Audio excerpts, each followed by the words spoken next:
Interview नंतर करशील ना फोन? अगं केल्याशिवाय राहीन का? त्यावरच अवलंबून आहे ना सगळं. मनोज, पण तुला मिळेल ही नोकरी, आणि ही नाही मिळाली ना तर दुसरी नक्की मिळेल. म्हणजे ही मिळणार नाहीये असं म्हणायचं का तुला? अरे असं नव्हतं म्हणायचं मला. माझं कसं झालं होतं पहिल्या इंटरव्ह्यू नंतर, तसा तू निराश होऊ नकोस इतकंच सांगायचं. आणि मनोज, आता आपल्या दोघांपैकी एकाला नोकरी आहे ना म्हणल्यावर आपली अर्धी काळजी मिटली. एबर तू 1 मिनिट थांबा, मी आलेच.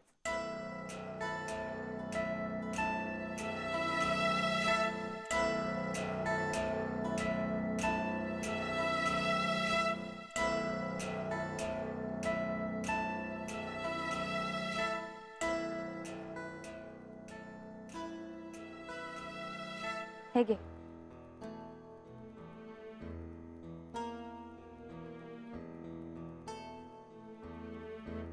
ठीक आहे,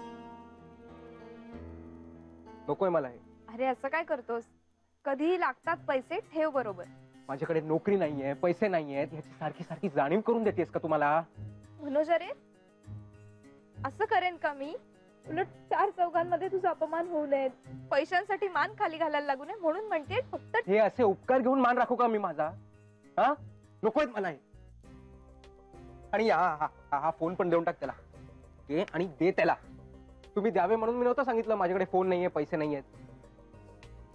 माझ्याकडे पैसे आले ना की घेईन मी.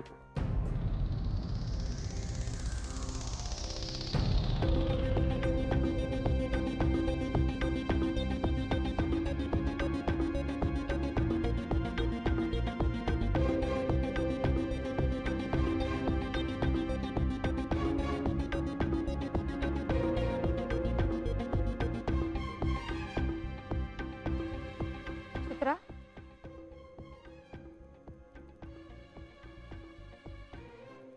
काही झालं का तुमच्यात? नाही ग, मग राग का आला त्याला? कसला राग?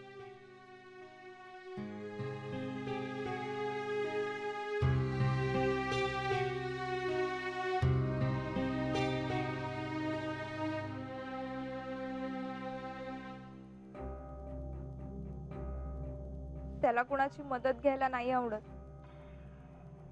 आदित्यला खूप वाईट वाटेल ना ग. त्याने इतक्या आपलेपणाने दिला आणि हा. हो पण ठीक आहे, तू नको टेन्शन घेऊस.